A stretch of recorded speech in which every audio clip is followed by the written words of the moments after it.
Hey everyone, this is Smriti. Welcome to QA automation classes. So, in last session, we have seen like creating a maven project through IntelliJ, and today we are going to see how to convert it into a Git repository and yeah, and how to see the different Git options are getting enabled in the IntelliJ. So now open IntelliJ. If you see here, we have VCS over here, right? And here also if you see we have version control. Okay, so now this is our normal project which is in our current local repository. We have to convert it into a git project. So just go to the VCS and say create git repository, right? So if you see this option create git repository, we have to select this option create git repository. This is the option we have to select. Okay, so okay, let's select that create git repository, and it will ask you for the folder location. We'll go and say in the workspace IntelliJ, this is the git IntelliJ IDEA integration. So now click on OK. So now if you see there are some changes here, right? So what are the changes we can see here? The version control is changed to git here, right? This is git version control is now changed to git. Let's see. Okay, version control is now changed to git, and similarly here also you see the git, and here you see a branch called master branch got created. Okay, so now if you click on the git here, you will see log and you will see console. These two things you will see, log and console. And here you will see local because we do not have any remote repositories associated with it yet.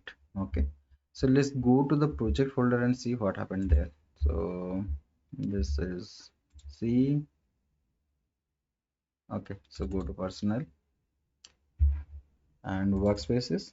This is IntelliJ git IntelliJ IDEA integration. So you can see .git folder got initialized here, right?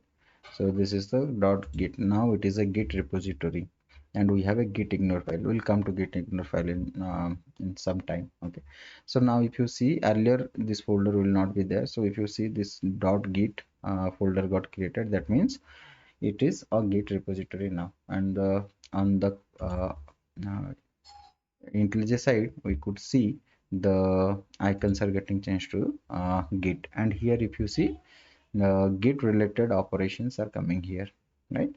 So all the git related operations. And let's go to the settings and see if there are some other settings needs to be done. We can do that also. So let's go to the settings and go to version control and go to git. Okay, so right, so let's see uh, version control commit enable staging area. Okay, let's see enabling change list area. Okay, so this is what these are all the options we see. Okay, so now in the git we'll do something like we are right now we are in the master branch, and let's do something main java main. Okay, so if you see here it is in the red color, right? So why it is in the red color? Because this is there, like this is a new file that got created but it is not added to the git. So we have git add, right? We have to first add to the staging area. After adding to the staging area we have to commit, right? So if you go here and you can see right click here also you'll see git, right? So here it shows the add, right? So click on add. Let's add. Okay, so now if you see now it has been changed to blue color, right? Green color, that means it is already available in the git. It is added to the staging area. Similarly we can do the same thing for the form.xml also. So go to git and let's say add. So this also got added to the staging area. So we have added, and here if you see master branch master. Okay, local Okay, we have only one branch, right? Master branch. That's why it is showing the master branch. And here also we'll see only one branch called the master branch. Okay, so till now we have not committed anything, nothing is there. And this is the console. If you go to the console, you can see what exactly is happening. So when we created a git repository, so there was a init command, right? Git hyphen c init command that got created, and git hyphen c add. So we have added this file, right? So it's saying git hyphen c add, and then after that we have not done anything else, right?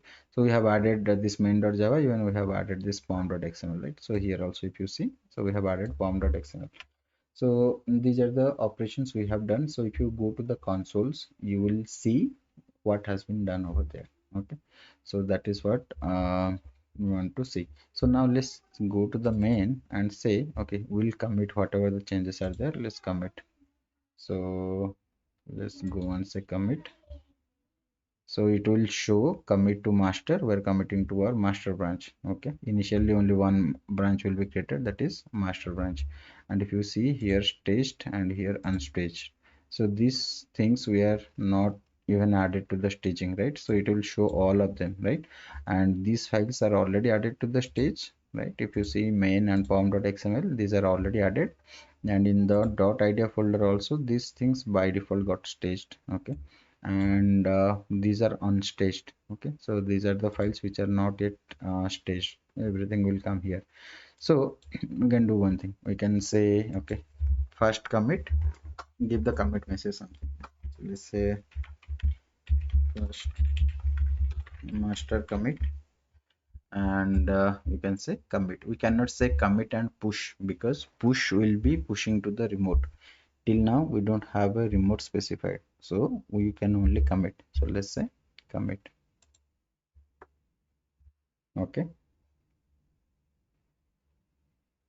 committed integration git IntelliJ IDEA integration first master commit. So commit is successful.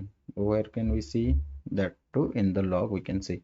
So first master commit, if you see 6 files changed, 24 insertions, and yes, so these are the files that got inserted. So now if I go to the log master, this is master, right? Yeah, this is the first commit. Here we can see, right? Here we can see what are the files got added over here. And here if you scroll down, you can see we have here I can expand and show you. So here if you see, here we'll see head and master, like both head and master are pointing to the initial commit as of now. Okay, so both yeah, head and master both are pointing to the same commit. Okay, so this is how we commit, and we kind of whatever the changes we have done, we commit. So once we commit, then only we can push. For that one we have to set up the remote repo, which we will see in the next session. Okay, thank you everyone.